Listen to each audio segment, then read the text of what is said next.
यह गणेश चतुर्थी व्रत की उत्तम कथा पुत्रहीनों को पुत्र, निर्धनों को धन, रोगियों को आरोग्य, अभागों को सौभाग्य प्रदान करती है। ओम नमः शिवाय। आस्था सागर यूट्यूब चैनल में आपका स्वागत है। रुद्र संहिता का अध्याय 19वां। इस अध्याय में गणेश चतुर्थी व्रत का वर्णन किया गया है। ब्रह्मा जी बोले, हे मुनि श्रेष्ठ नारद, इस प्रकार गणेश जी के जीवित होने पर सब ओर आनंद छा गया। सभी बहुत प्रसन्न थे। सभी देवता उन्हें विभिन्न प्रकार के वरदान प्रदान कर रहे थे। तब ईश्वरों के ईश्वर महादेव जी भी गणेश पर अपनी विशेष कृपा दृष्टि बनाकर बोले, हे गिरिजानंदन, तुम मेरे दूसरे पुत्र हो। तुम्हें न पहचानने के कारण तुम्हारा यह अपमान हुआ है, इसलिए मेरे भक्तों ने तुम पर आक्रमण किया, परंतु आज से कोई भी तुम्हारा विरोध नहीं करेगा। तुम सभी के पूजनीय और वंदनीय होंगे। तुम साक्षात जगदम्बा के तेज से उत्पन्न होने के कारण परम तेजस्वी और पराक्रमी हो। तुम्हारी वीरता और साहस का लोहा इस संसार में हर प्राणी मानेगा। आज से तुम मेरे सभी शिवगणों के अध्यक्ष हो।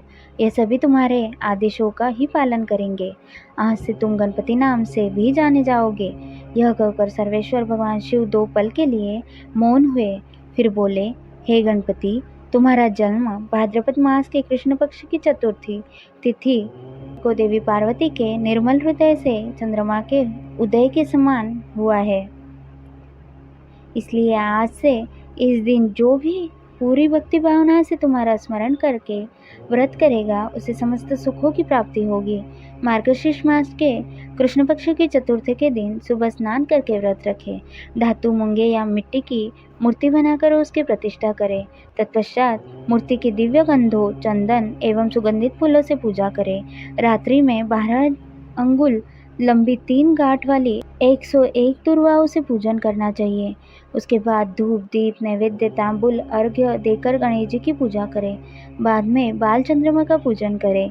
फिर ब्राह्मणों को उत्तम भोजन कराएं। स्वयं बिना नमक का ही खाना खाएं। इस प्रकार इस उत्तम गणेश चतुर्थी व्रत को करें। जब व्रत करते करते 1 वर्ष पूर्ण हो जाए, तब भक्ति भावना से इस व्रत का उद्यापन करना चाहिए। उद्यापन में 12 ब्राह्मणों को भोजन कराएं। व्रत का उद्यापन करते समय पहले से स्थापित कलश के ऊपर गणेश की मूर्ति रखें।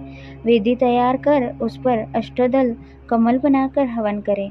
तत्पश्चात मूर्ति के सामने 2 स्त्रियों व 2 बालकों को बिठाकर उनकी विधि विधान से पूजा करें। फिर उन्हें आदरपूर्वक भोजन कराएं। पूरी रात उनका भक्तिभाव से जागरण करें। सुबह होने पर गणेश जी का पुनः पूजन करें। पूजन करने के पश्चात उनका विसर्जन कर दें। फिर बालकों से आशीर्वाद लेकर उनसे स्वस्ति वाचन कराएं और व्रत को पूर्ण करने के हेतु श्री गणेश को पुष्प अर्पित करें। तत्पश्चात भक्तिभाव से दोनों हाथ जोड़कर उन्हें नमस्कार करें।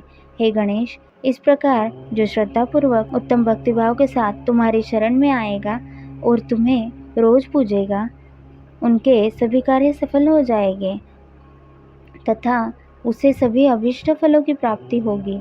गणेश का पूजन सच्चे मन से सिंदूर, चंदन, चावल और केतकी के फूलों से करने वाले के सभी विघ्नों और क्लेशों का नाश हो जाएगा। उस मनुष्य के अभीष्ट कार्य अवश्य ही सिद्ध होंगे। यह गणेश चतुर्थी व्रत सभी स्त्री एवं पुरुषों के लिए श्रेष्ठ है।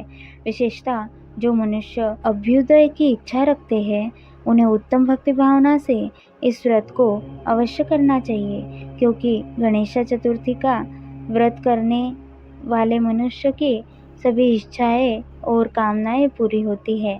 इसलिए सभी मनुष्यों को इस श्रेष्ठ व्रत को पूरा करना चाहिए तथा सदैव तुम्हारी भक्तिभाव से आराधना करनी चाहिए। इस प्रकार त्रिलोकीनाथ भगवान शिव ने अपने पुत्र गणेश को सभी मनुष्यों तथा देवताओं द्वारा पूजित होने का उत्तम आशीर्वाद प्रदान किया। सभी देवता और ऋषि मुनि भगवान शिव के वचन सुनकर बहुत प्रसन्न हुए। उनके आनंद की कोई सीमा न रही। वे सभी भक्ति रस में डूबकर शिव पार्वती पुत्र गणपति की आराधना करने लगे। यह देखकर देवी पार्वती की खुशी की कोई सीमा न रही। वे देवताओं को अपने पुत्र गणेश का पूजन करते देख मन ही मन भगवान शिव के चरणों का ध्यान करते हुए उनका धन्यवाद करने लगी। उनका सारा क्रोध पल भर में ही शांत हो गया था। उस समय सभी दिशाओं में सुमधुर दुदुम्बियाँ बजने लगी अप्सराएं सहर्ष नृत्य करने लगी, सुंदर मंगल गान होने लगे तथा श्री गणेश जी पर आकाश से फूलों की वर्षा होने लगी। अपने पुत्र गणाधीश बनाए जाने पर माता पार्वती फूली नहीं समा रही थी। उस समय चारों ओर उत्सव होने लगा। तत्पश्चात उस समय वहां उपस्थित समस्त देवता और ऋषि मुनि उस स्थान के निकट गए जहाँ भगवान शिव और देवी पार्वती अपने पुत्र गणेश के साथ विराजमान थे। देवताओं और ऋषियों ने भक्ति भावना से उन्हें नमस्कार किया और उनकी स्तुति करने लगे। फिर शिवजी से विदा लेकर सब अपने अपने धामों को चले गए। फिर मैं और श्रीहरि भी उनसे विदा लेकर अपने लोकों को लौट गए। जो मनुष्य शुद्ध हृदय से सावधान होकर इस परम मंगलकारी कथा को सुनता है, वह सभी मंगलों का भागीदार हो जाता है। यह गणेश चतुर्थी व्रत की उत्तम कथा पुत्रहीनों को पुत्र, निर्धनों को धन, रोगियों को आरोग्य, अभागों को सौभाग्य प्रदान करती है। जिस स्त्री का पति उसे छोड़कर चला गया हो, गणेश की आराधना के प्रभाव से पुनः उसके पास लौट आता है। दुखों और शोकों में डूबा मनुष्य इस उत्तम कथा को सुनकर शोक रहित होकर सुखी हो जाता है। जिस मनुष्य के घर में श्री गणेश की महिमा का वर्णन करने वाले उत्तम ग्रंथ रहते हैं, उस घर में सदा मंगल होता है। श्री गणेश की कृपा अपने भक्तों पर सदा रहती है और वे अपने भक्तों के कार्य में आने वाले सभी विघ्नों का विनाश कर उसकी सभी मनोकामनाओं को पूरा करते हैं। अध्याय 19वां समाप्त। अगली कथा हम इस आगे की अध्याय में सुनेंगे। ओम नमः शिवाय।